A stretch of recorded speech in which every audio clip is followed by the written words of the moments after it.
Bon, le Mexique est absolument en train de brûler. C'est le bazar partout, ça pète dans tous les sens. On ne comprend pas pourquoi. Pourquoi aujourd'hui, pourquoi pas à un autre moment. J'ai pas forcément toutes les réponses. Je vous en dis pas plus. C'est parti.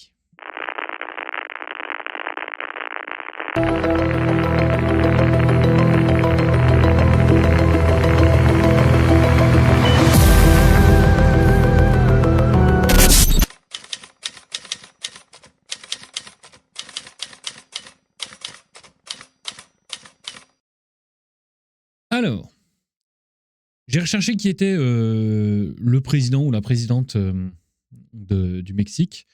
C'est Claudia Sheinbaum. Alors, ça sonne pas très mexicain. Peut-être que... Bon, son deuxième nom de famille est Pardo. Donc, je sais pas. J'ai pas la réponse. Elle est née en 62 à Mexico.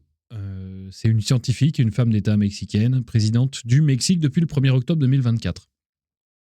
Elle est climatologue, spécialiste de l'efficacité énergétique, et elle est l'une des autrices principales du 5e rapport d'évaluation du GIEC.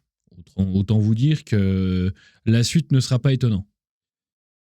Membre du Parti de la Révolution démocratique du mouvement de régénération nationale, Morena, elle est secrétaire de l'environnement de Mexico de 2000 à 2006, maire de Tlalpan de 2015 à 2017, puis chef du gouvernement de la ville de Mexico de 18 à 23.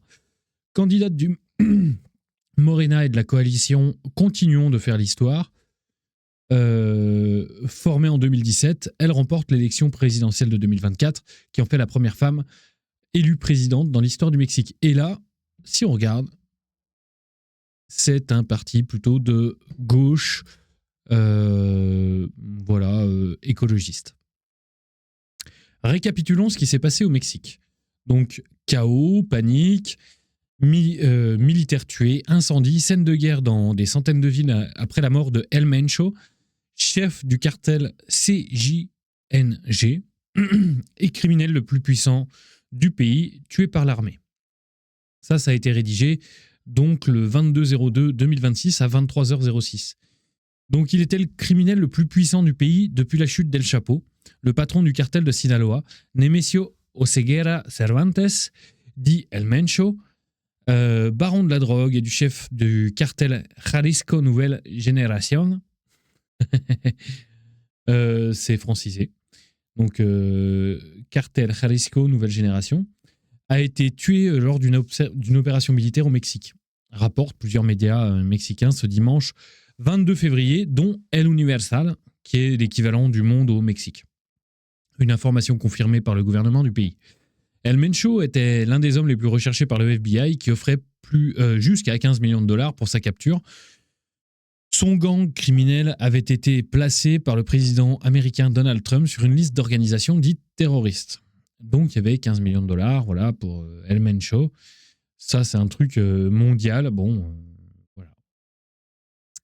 Quelques dizaines de minutes après l'annonce de la mort du chef du CJNG, de la fumée s'élevait dans le ciel de Puerto Vallarta, ville de l'état de Jalisco. Sur la côte pacifique du Mexique, des incidents ont également été signalés dans la région de Guadalajara, dans le même état. Alors, il faut savoir que je connais plutôt bien le Mexique. J'y suis allé plusieurs fois, j'ai eu cette chance. Guadalajara, quand t'es touriste, faut pas y aller. Tout le monde te dit que c'est un peu craignos. C'est une zone qui est plutôt agricole de base, où ils cultivent l'agave qui sert à fabriquer la tequila. Et comme c'est très agricole, c'est très calme, très calme de base, très calme, c'est aussi un endroit propice au développement de toutes les criminalités possibles. Des individus dans diverses parties de la région et d'autres zones de l'état de Jalisco ont incendié des véhicules et bloqué des routes pour entraver l'action des autorités, également décrit sur X Pablo Lemus Navarro, gouverneur de l'État de Jalisco, qui a mis en place un comité de sécurité pour suivre l'évolution de la situation. Le responsable appelle la population à rester chez soi. Ça, c'était le Parisien. Le cartel d'Oseguera a été formé en 2009 et est devenu l'un des groupes de narcotrafiquants les plus violents du Mexique, selon le département de la justice des États-Unis. De fortes tensions ont été signalées à Puerto Vallarta,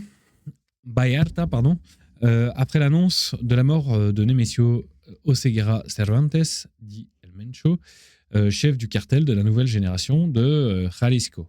C'est JNG. Donc, regardons ce que nous dit le Little Think Tank.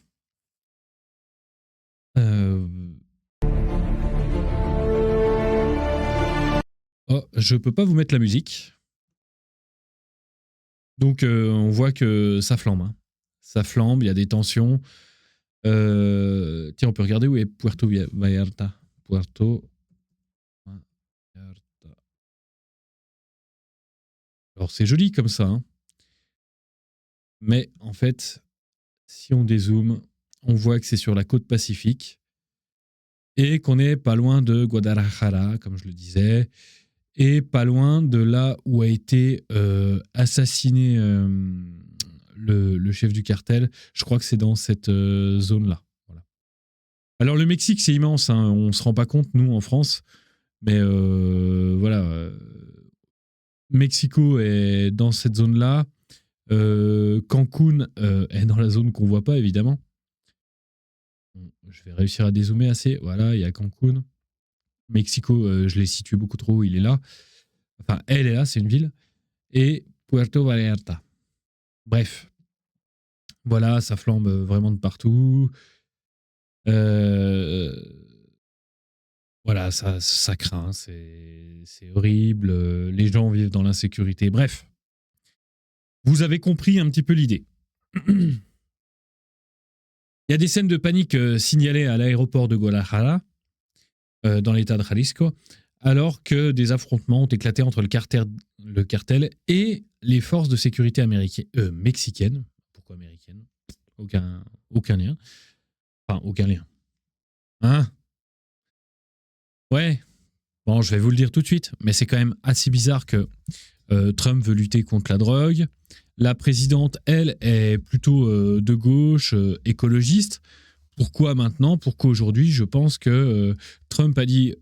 Je pense. Hein.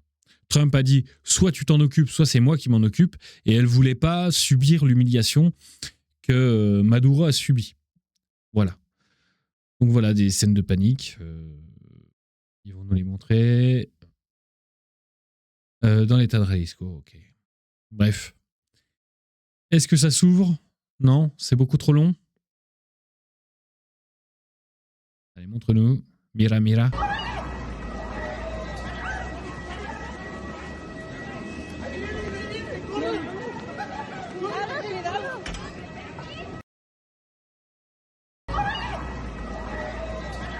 Bon, les gens fuient pour leur vie. Hein. Hay personal de la Guardia Nacional quienes cayeron en cumplimiento de su deber. Donc, alors, il y a des personnes de la garde nationale qui cayeron, je crois que... On va voir.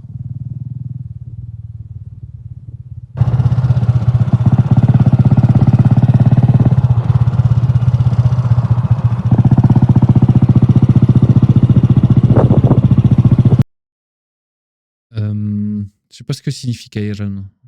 En complément de son devoir.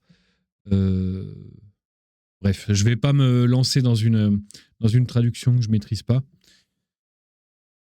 Bref, je suis allé voir sur X ce qui se passe. Alors, Nicolas Moreau nous dit « L'armée doit sortir du cadre de la loi pour éclater quelque chose, apparemment la DZ Mafia, avant qu'elle ne métastase comme les narcos au Mexique. » C'est vrai qu'on peut faire le lien. Donc le Mexique, nous dit Laurent Oberton, qui est un journaliste, hein, après la mort d'El Mencho, chef le plus puissant du plus puissant cartel du pays, abattu par l'armée, réputé pour leur ultra-violence, ces hommes disposent d'un véritable arsenal constitué de forces spéciales, véhicules blindés, lance-roquettes, etc. Ce qui nous attend en France si les groupes criminels continuent de prospérer. Qu'est-ce qu'il nous a montré ?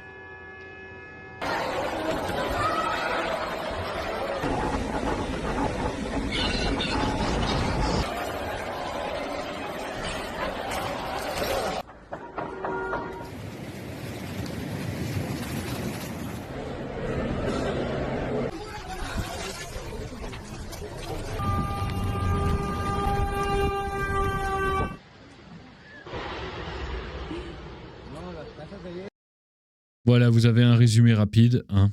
Un cartel de drogue est en train de ravager le Mexique pour venger la mort de son chef. Dans 10 ans, on verra ça en France. Ben, il y a beaucoup de gens qui pensent ça. Hein. Alors là, il y a quelqu'un, vous avez bu Didier, ok, qui est pas mal. C'est chaud le Mexique, on a de la chance de vivre en France. J'espère que le couple de commerçants pourra s'installer dans l'Hexagone et fuir cet enfer. Et en fait, bah, ça se passe en France. Voilà. On a des pourritures dans le même style qui sont en train de s'installer tranquillement au Mexique. Donc on a toujours les mêmes choses qui ressortent. Les dossiers Epstein ont été révélés. Nicolas Maduro a été capturé. Les USA vont entrer en guerre contre l'Iran. Les cartels ont pris le contrôle du Mexique. Alors, les cartels qui ont pris le contrôle du Mexique, ça fait des années. Hein. Les cartels, en gros, ils s'assuraient du calme des endroits où ils régnaient. Ils remplaçaient la police pour pouvoir faire ce qu'ils ont à faire. Et pendant longtemps, en fait, il y a eu la paix entre la police, l'armée et les cartels à cause de ça. Ce qui est inquiétant, c'est que bon, le Mexique a laissé faire ça, mais que d'un autre côté, dès qu'ils abattent quelqu'un, ils sont incapables de gérer. Parce que en face, bon, les mecs sont capables de tout détruire. Donc la présidente est choisie par les cartels d'ailleurs. Le pays est tenu par les cartels, ils sont partout, à tous les niveaux. Il existe des bulles touristiques remplies d'occidentaux stupides qui viennent passer leurs vacances et acheter de la drogue aux cartels, comme si de rien n'était. Les cartels sont armés jusqu'aux dents. Alors ça, c'est quelqu'un qui connaît pas du tout le Mexique, qui raconte un petit peu n'importe quoi. Quand tu vas au Mexique, si tu ne cherches pas le cartel, tu tombes pas dessus. Il y a des endroits à ne pas visiter, il y a des endroits à ne pas aller. Et c'est là que je vais pouvoir rebondir, parce qu'en fait, en France, il y a des endroits où on vous dit qu'il ne faut pas aller. Hein ? Il y a des endroits où on vous dit « Ouais, non mais attends, c'est normal, les gens ils ont souffert, ils sont tristes, etc. Donc du coup, comme ils n'ont pas de travail, il faut tout laisser passer. » Et en fait, maintenant, en France, on a la DZ Mafia. Hein ? Et la DZ Mafia est en train de foutre la même mouise que ça. Et plus on a d'épices, plus on risque de choper d'hémorroïdes. Hein ? Donc, il serait peut-être temps en France d'éviter de laisser le cancer métastaser et de changer les choses. Hein ? Parce que, on l'a vu encore ce week-end, t'as des mecs qui se font traiter de NZ simplement parce qu'ils veulent pas que quelqu'un se fasse piétiner la tête jusqu'à ce qu'il décède. Hein ? Ce serait pas mal, hein, que tout ça s'arrête. Qu'on soit un petit peu en paix et que finalement, ben, quand tu fais quelque chose de grave, tu ailles en prison et qu'il n'y ait pas des personnes qui mettent le feu à une boutique parce que la femme a refusé de donner de l'argent à la petite criminalité locale. Hein ? Ça, faut le savoir.